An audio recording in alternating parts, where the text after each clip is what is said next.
Bonjour, je suis Anne, animale sur YouTube et Instagram et je vous présente 2 livres par semaine.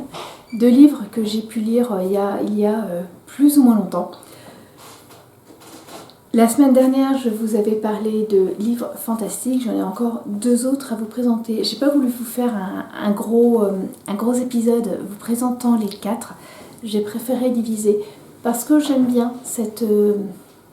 ce format très court en fait. Ouais, voilà. J'aime bien ce format très court de vous présenter seulement deux livres. En général, quand je vous en présente plus, c'est qu'il y en a un que je vais présenter très très rapidement. Voilà, et c'est pas tout à fait le cas pour ceux que je vais vous présenter. J'ai lu cet été les 2 tomes du Prieuré de l'Oranger. En fait, non, c'est pas vraiment 2 tomes. Normalement, le Prieuré de l'Oranger a été sorti d'abord dans un seul gros livre, et quand ils sont sortis en livre de poche, il a été divisé en 2. J'avais décidé de le lire cet été parce que j'avais envie à ce moment-là de me remettre un peu plus dans la fantaisie et voilà. Celui-là, je sais pas, je trouvais il m'intéressait. Je trouvais qu'il avait l'air assez intéressant et en effet, j'ai adoré ma lecture. J'ai adoré l'univers parce que c'est vrai que dans la fantasy, ce qui est très important aussi, c'est quand même aussi, surtout, c'est l'univers créé par l'auteur ou l'autrice. Et là, j'ai trouvé extrêmement intéressant.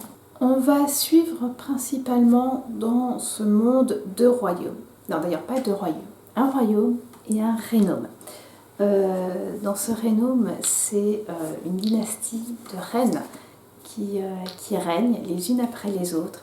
En général, une reine se marie à une fille, une seule, qui deviendra reine.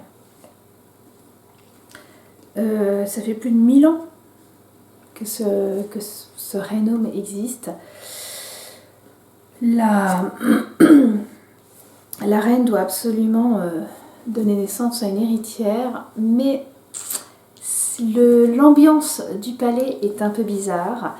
On y suit en fait une jeune femme qui, on le comprend très très vite, a été placée là par d'autres personnes pour protéger la reine. Ce rénome a une religion et assez intransigeante sur cette religion.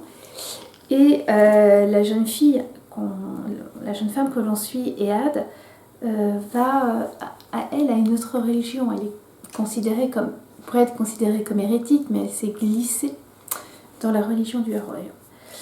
À côté de ça, dans un autre royaume, on va suivre une autre jeune femme qui devient dragonnière, qui va être appairée avec une dragonne. Et c'est extrêmement intéressant. Dans le rénome, les dragons sont maudits. Tout vient de là, en fait. L'histoire du rénome vient parce que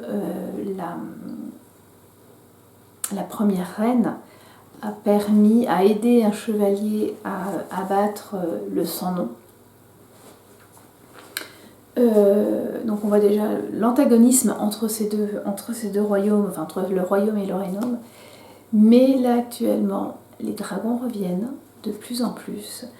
Le sans-nom va peut-être en effet se réveiller et voilà. Et ça c'est la base. Et on a beaucoup de pages puisque en tout sur les 2 romans, on a plus de 1000 pages en livre de poche et c'est passionnant. J'ai beaucoup aimé l'univers, la plume, l'histoire, les personnages.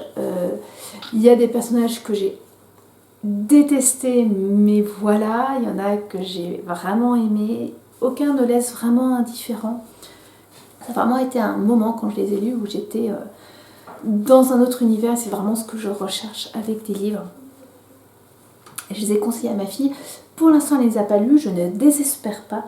Mais si vous cherchez Oui, une aventure qui permet de déconnecter totalement avec le quotidien. Je vous conseille très fortement Le Prieuré de l'Oranger de Samantha Shannon. À l'automne, j'avais lu en anglais la trilogie All Souls de Deborah Harkness. Je n'avais pas lu, j'avais beaucoup aimé. C'est une trilogie où l'on suit une sorcière et un vampire. Il y a aussi des démons. C'est un univers un peu alternatif au nôtre. On est à notre époque, mais il y a aussi des vampires, des sorcières et des démons. Il y avait toute une histoire. J'avais adoré. Je suis passée d'un livre à l'autre sans pouvoir les lâcher. Jusqu'à la fin, jusqu'à ce que ça se finisse, que l'aventure se finisse, que ça soit résolu. Et c'était vraiment bien. Et alors que je le conseillais à une amie qui ne savait pas trop quoi lire, je me suis aperçue qu'il y en avait un autre qui était sorti de la même autrice et avec les mêmes personnages. Quoique pas tout à fait. En fait, dans Times Convert, il a été traduit en français, mais je ne me rappelle plus du tout, là, comme ça, du titre du livre en français. On va suivre des personnages qu'on a découverts dans les 3 précédents. Donc si vous n'avez pas lu la trilogie la All Souls, je sais, les ayant lus en anglais, je ne connais pas les noms en français, mais si vous n'avez pas lu la trilogie, ne lisez surtout pas celui-là, ça vous spoilerait, mais à 100%, les autres, ça serait vraiment dommage. On va suivre les 2 principaux protagonistes de la trilogie, Mathieu et Diana, mais après les grandes aventures, voilà, dans leur, je veux dire, quotidien, pas plan-plan, parce que bon, on parle quand même d'un vampire et une sorcière, mais voilà, beaucoup plus apaisé. On va y suivre un vampire, je veux dire jeune vampire, non, un vampire fils de Mathieu, qui va se rappeler justement sa vie avant qu'il soit un vampire, quand il a été transformé et après. Et enfin, on va suivre une jeune femme qui, elle, se transforme en vampire. Et j'ai adoré cette partie-là. Bon, en fait, j'ai adoré tout le livre, mais j'ai vraiment apprécié cette partie-là de la transformation du vampire. Parce que c'est pas quelque chose qu'on voit en général. Quand j'étais plus jeune, j'ai lu les Entretiens avec un vampire et toute la série de Anne Rice. Et c'est vrai que ça, vraiment, la transformation, c'est pas quelque chose qu'on voyait. Et là, c'est vraiment jour après jour, presque heure après heure. On voit la vampire qui se transforme, qui se révèle, les changements physiques, psychiques. J'avais vraiment adoré. J'ai vraiment aimé cette partie-là. J'ai aimé aussi quand même la partie un peu plus... voilà, les héros qui sortent le quotidien des héros après la bataille, ça aussi j'avais beaucoup aimé. Bref, j'ai beaucoup aimé ce livre. Alors, ce qui est très amusant, et en fait j'en ai parlé avec cette amie qui m'avait fait découvrir Anne Rice, c'est que le nid des vampires que l'on suit, de la famille de vampires qu'on suit, se trouve en Auvergne.